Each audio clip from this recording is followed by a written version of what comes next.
Hi, welcome to the Four Seasons with Ken Johnson. I'm your host, Ken Johnson. So, we've been talking about various archetypes and allegories, and that comes from my award winning book, A Quick Guide to Archetypes and Allegory. So, as I said, this is the month of October. We're talking about different iconic characters. We've already talked about vampires, we've talked about werewolves. Now let's talk about all the other little ghouls and things of that nature that are on Earth. That we got mummies, we got ghouls, we got zombies, we got golems, and how does that play? So, with these characters, they all originally started out as one, and then they split, and you had the ghoul, and then you had the mummy zombie, and you also had the golem. So all three of the mummy, the zombie, and the golem, they were all kind of the same version of an archetype. Then they shifted, and so it went from the 1980s up to the 1980s. Zombies were really just slaves. And then after 9/11, that is when things changed. The zombie became like the ghoul. Until then, a lot of the zombie stories, even though there were some prior to that were like the zombie that we know today, it was more about slavery. And it was about trickery. It was about beliefs, how your beliefs trap you and enslave you. And that was based off of history. I mean, even in Alabama, there was a story that he went to this doctor, and he basically said he had been, he died, and then he was brought back to life by this witch doctor. And so the doctor actually tricked the guy with a false placebo effect. And so the guy realized that he no longer was controlled by the witch doctor, and he went on to have a very nice life. But that was a real life encounter with a zombie. And in fact, zombies are a real thing, just not what we see in the movies. There's a thing called zombie powder.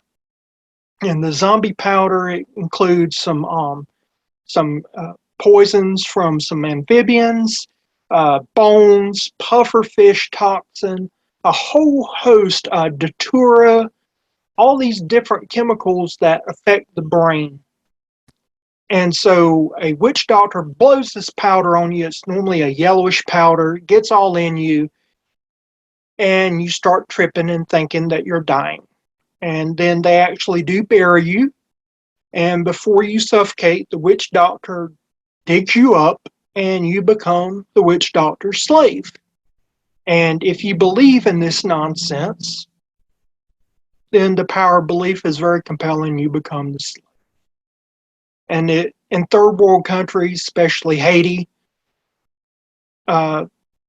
zombies still exist. And they're a very valuable part of their culture. And so when you talk to them about zombies, they don't know anything about what we're talking about, zombies, but they do believe in them because they've seen them. In fact, they probably have relatives that were zombies at some point. In my story that I'm working on right now that's fiction under the name K.L. Johnson, I have a character the main character, he's a college professor, and he's attacked by a witch that's possessed by a voodoo deity, Maman Brigitte. And so he actually has to go on dialysis due to the zombie powder. So that is something that I do right in there to talk about real zombieism. But the zombies we have in America today were basically a reply to culture after 9/11 and how people were falling in line. And it was really a warning of what we have today. People falling in line. So it was very telling. And the ones that came up with this, I don't think that they could predict anything that we're at now, but it's kind of amazing. And both sides have these people falling in line, and they're brainless, emotionless, just zombies. The mummy, as I said, used to be like the zombie, but it's not. A mummy has always been about old faiths, old religious power. And so it is about the reanimation of the body, which Christians can understand that because we believe in reanimation of the body. And we believe in possession. We believe in a lot of stuff that we criticize other cultures, but we believe it in our own. And part of our foundational beliefs stem from the Hebrews that actually were slaves to the Egyptians that came up with mummies. But it wasn't just the Egyptians that had mummies. In fact, cultures all over the world have done mummies. And mummies are another real thing. And so you have the fire mummies that exist with the indigenous peoples of the Philippines. And now they're under attack because tourists are trying to steal these bodies and take them as basically pieces of art and these cultural relics that they think they can own and sell when it's people's families. And people, the indigenous people actually bring out these bodies and rewrap them and give them money and give them food, and they talk to their ancestors in a way that we don't do with our culture. And so it's very different from us. And then you have, like in Alaska, they did some mummies where basically you were air dried. And so because it's very cold, what people don't realize is that the cold causes water to evaporate better than heat does. This is where you get freeze drying from. And so they used the cold to preserve bodies and create mummies, and they did something very similar to what you see in the Philippines. Then there's mummies in China. There's a pyramid in China, actually. And there's an emperor. And if they ever actually dig into this temple, which is forbidden right now, but if they ever do dig into it, I think we're going to find some stuff that we didn't know could happen. There's stories about what's in this pyramid, and that it's got mercury running like water, and it's got all these constellations on the top, and he has warriors that are in terracotta. There's jewels and gems and things that it baffles the mind to even think that they would spend this much homage to a person. But they did. And so he's buried in a pyramid and he's mummified. And so I only bring that up because it is worldwide and there are real mummies in the world. But the mummy in literature and also in movies is really about religion. And so we see that, especially after 9/11. 9/11 was a huge impact on American culture. And so when you had movies that were a flop, like The Mummy, well, then all of a sudden people start buying it because we were under attack from a religion not of our own. And so by watching The Mummy, we could understand who our attackers were. And that's important. So in in these mummy stories, we mostly are talking about a opposing religion that's taking dominance over our culture. And as threats of opposing religions die, so does the mummy character. The only exception to mummy characters has been with youths. So with children, there is a huge market. So if you're an author, you need to know this because it's something that people, they pay me a lot of money.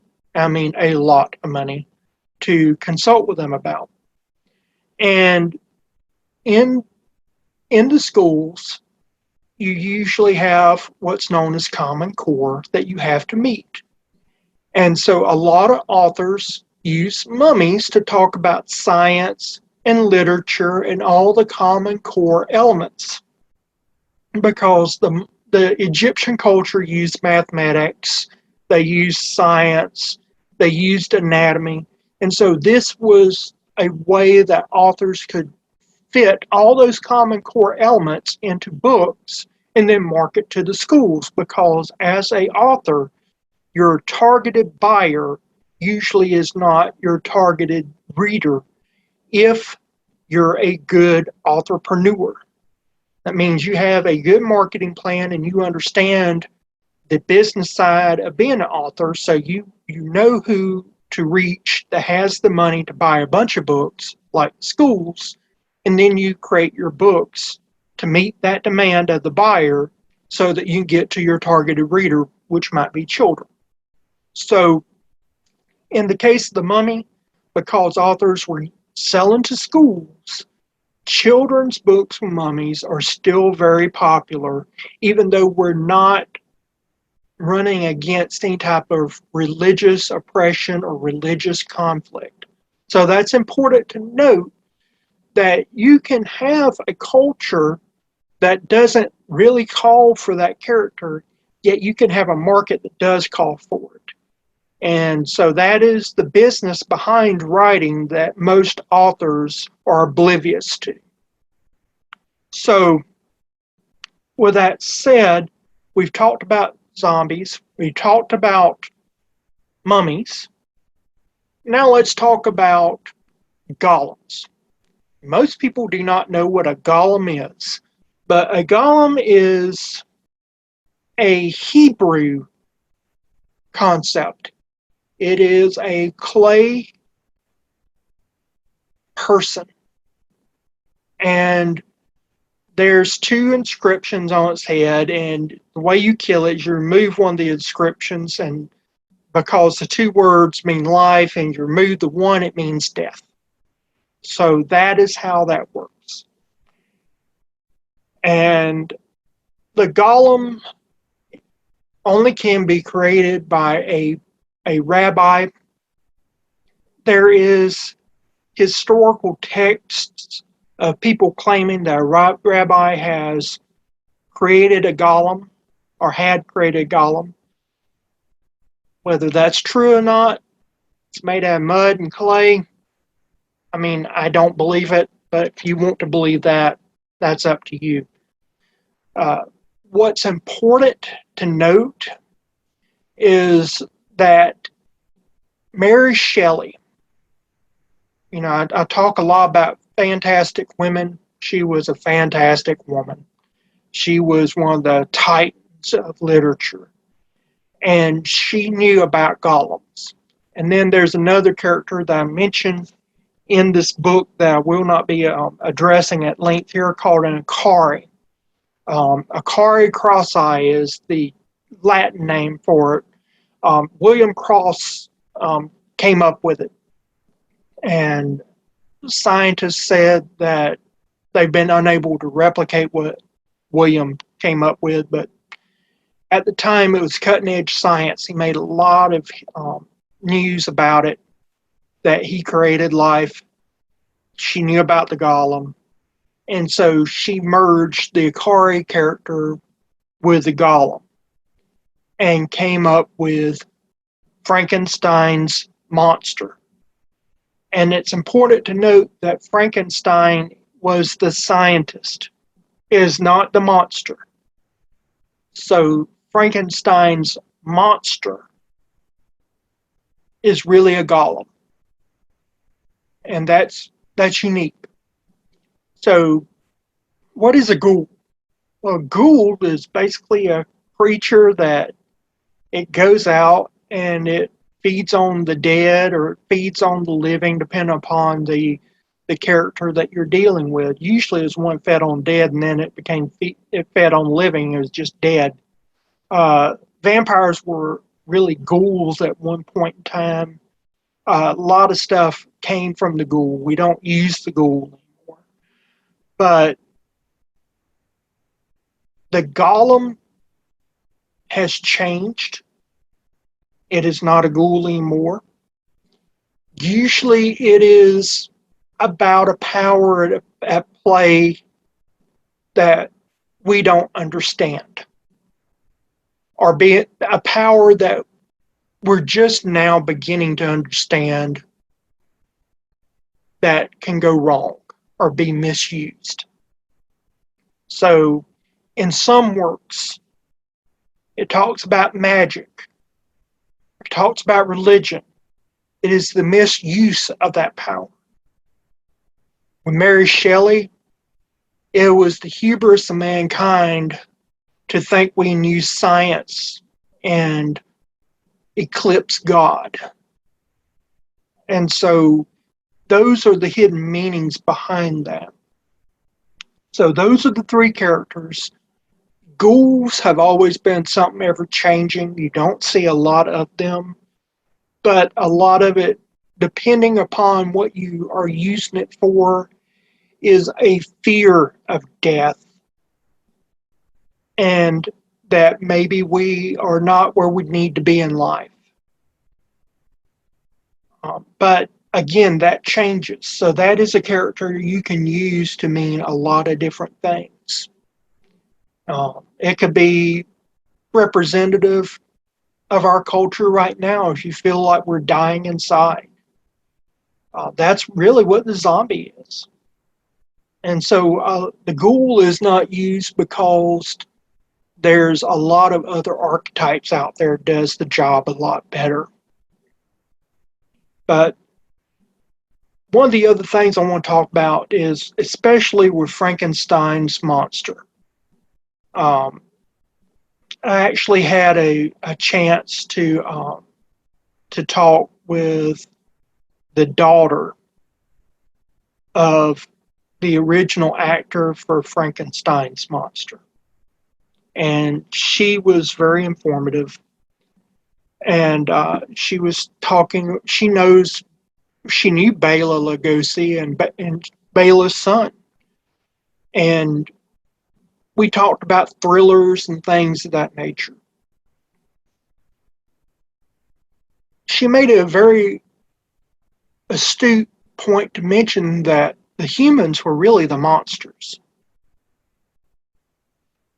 And it's also important to note that when you're dealing with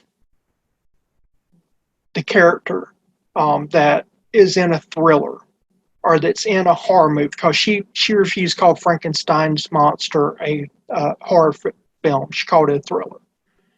But you get a true horror film, or you get a true thriller. What makes those unique is the absence of another archetype, a hero.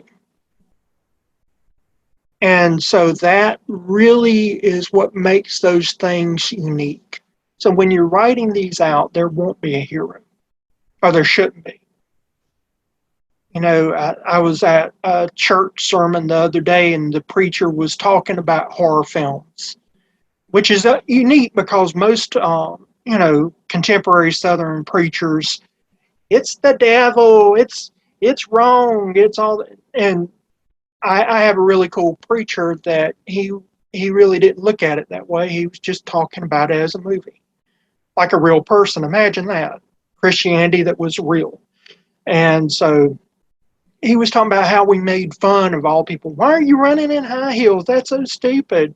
Why are you opening this door when, you're sure something's going to jump out or all this other stuff. And we make fun of these people But a lot of these stories, because we have no hero, we're left to our own devices. And what happens? What are we going to do? How are we going to react? You know, it's kind of like the Superman character. In Kill Bill, they talk about Superman and that Clark Kent was what he saw in us, the weakness of mankind, the frailty of mankind. That Superman was who he really was. Clark Kent was a perception of how he saw us. And I agree with that. And I think that thrillers and horror films, what's really telling is not the archetypes and the allegory of the monsters.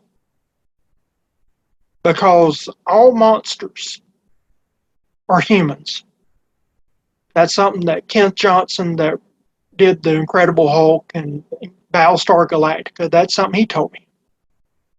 And so he said we're all monsters. We're the true monsters. So it's apparent these thrillers and things of that nature, you know, when I was talking to Boris Karloff's daughter, Boris Karloff, the monster he portrayed was our hubris. That we believed that we could be better than God, but what was more important was how we related to each other.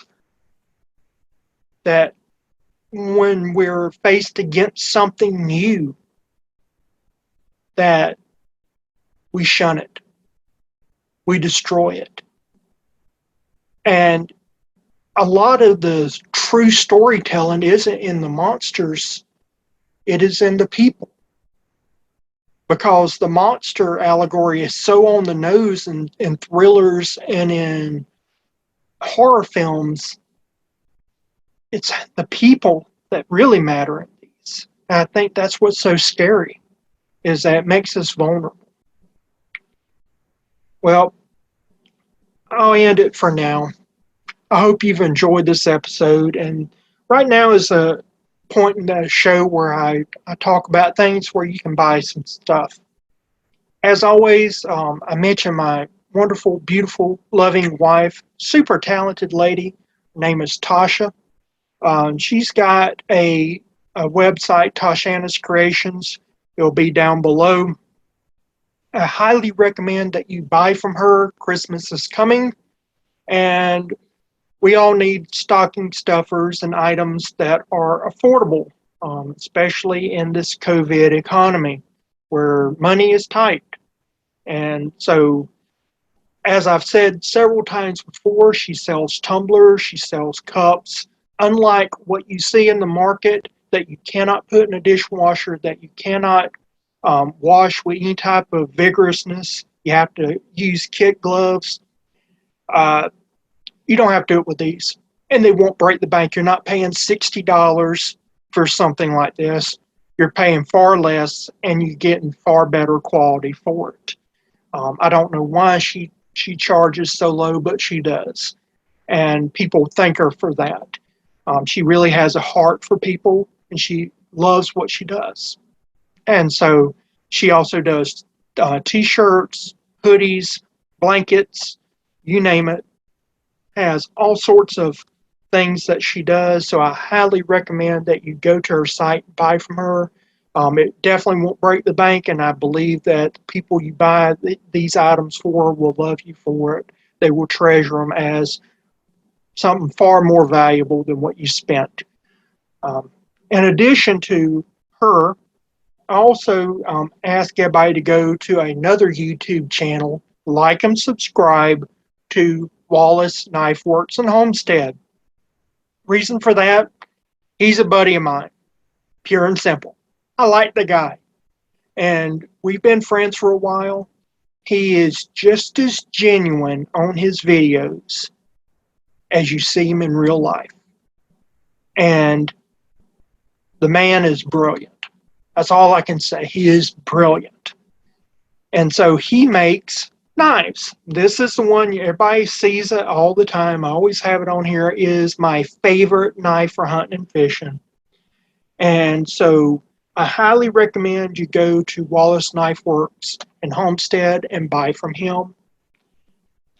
I also ask that you please consider buying my award-winning book, A Quick Guide to Archetypes and Allegory. Um, you can buy it wherever quality books are sold. You can also go to ebooklingo.com. I have a special deal where you can buy it cheaper than any place else as far as the electronic copy. So definitely go there if you're wanting to just try it out on ebook format before buying the paperback. If you want to buy paperback from me, I can set that up, and I'll even do a signed autographed copy for you. As always, if you have any questions, please put them in the comments below. And what I'll do is I'll actually answer them later on in another episode, and I'll try to answer any questions you may have about the archetypes, the allegory, the writing, or any of the other elements of the 4Cs. Remember, the 4Cs are commerce, conservation, conflict, and culture. Sorry about that. I forgot for a second. But anyway, you can ask those questions. I will definitely be there to address them for you. And like and subscribe to the button up here. So if you like our channel here, please like and subscribe. And any suggestions also put down below as well, because I'm always ears. I want to be accessible to you. So I hope you have a great day. Have a good one. Bye.